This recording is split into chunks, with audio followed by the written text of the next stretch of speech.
As a former professional hypnotist, performing in Las Vegas nightclubs and various public schools, I now expose all use of hypnosis. I will clearly show why this practice is dangerous and why it should never be used. In my research, I found there are no requirements or licensing for practicing hypnosis in almost every state.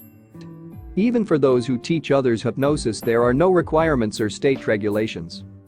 Are hypnotist and hypnotherapist telling you the truth? The evidence is clear. Research shows what they are telling you is contrary to the truth. They have a vested interest in keeping you as their client. They gain loyal subjects by not telling you the truth.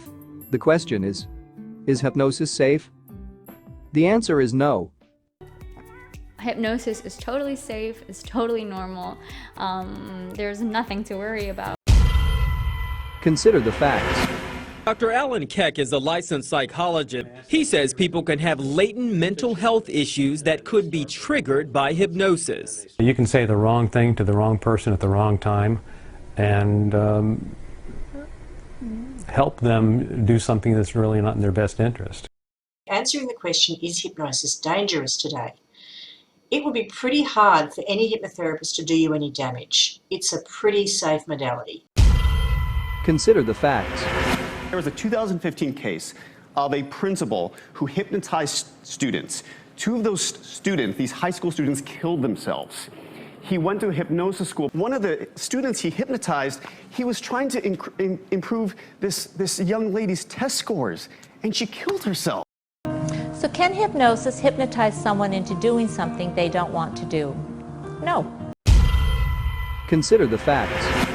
Good morning. A really unbelievable story. That lawyer admitting to using hypnosis to essentially put these women into a trance, causing them to forget hours of time during which he took advantage of them sexually. 59-year-old divorce attorney Michael Fine sentenced to 12 years in prison for hypnotizing 6 female clients without their consent or knowledge and then molesting them. This morning, shocking new video of an Ohio divorce attorney hypnotizing a female client so that he could take advantage of her. Every part of you goes like 1, 2, 3.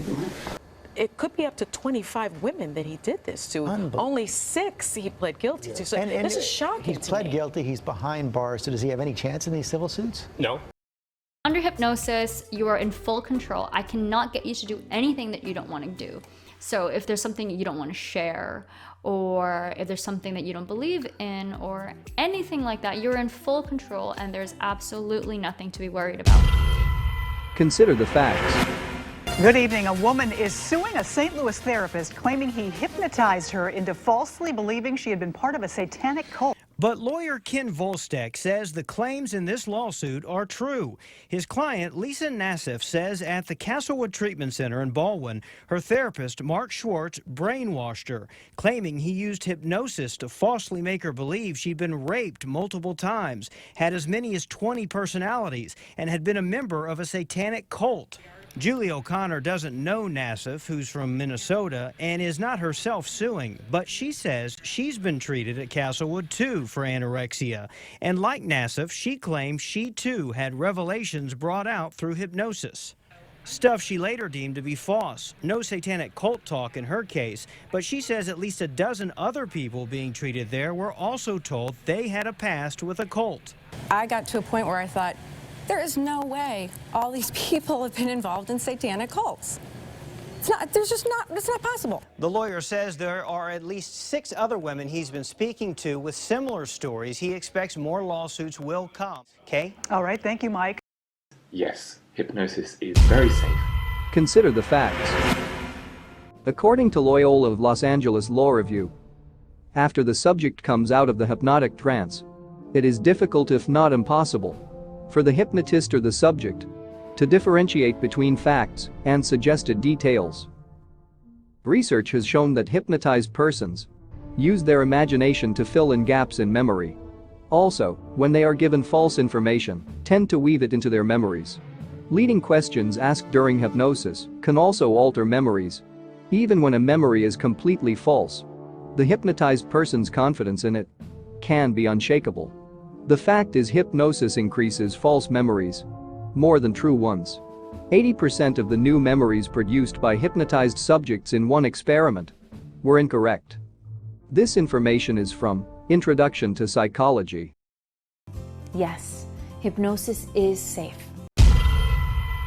Consider the facts. There are particular dangers in using post-hypnotic suggestions to relieve symptoms. To illustrate, a schoolteacher with severe back pain was successfully cured of this symptom during a single hypnotic session. His pain, however, was a depressive equivalent. As long as he focused on his pain, he could evade facing and feeling his underlying depression. His back pain, in other words, held his depression in check.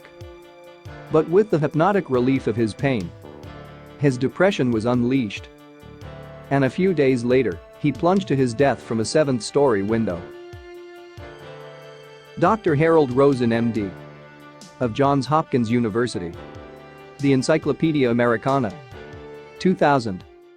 And you don't really get stuck in hypnosis or anything. Like, there's no chance of you being stuck in a trance state and you can't wake up. That doesn't exist.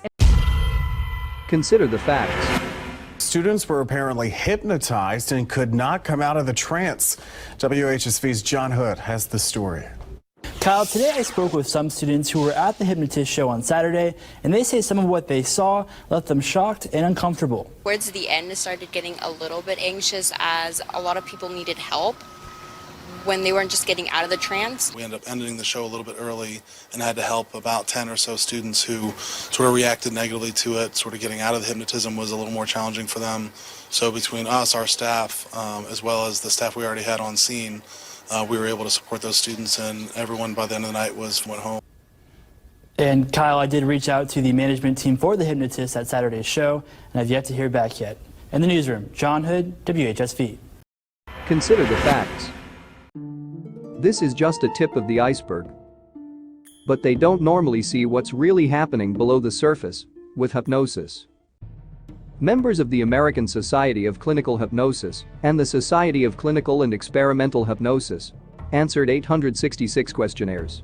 Of the 866, 301 reported that they had in one patient or another observed an unusual, unexpected, and probably alarming reaction to hypnosis either during the state itself or immediately afterward.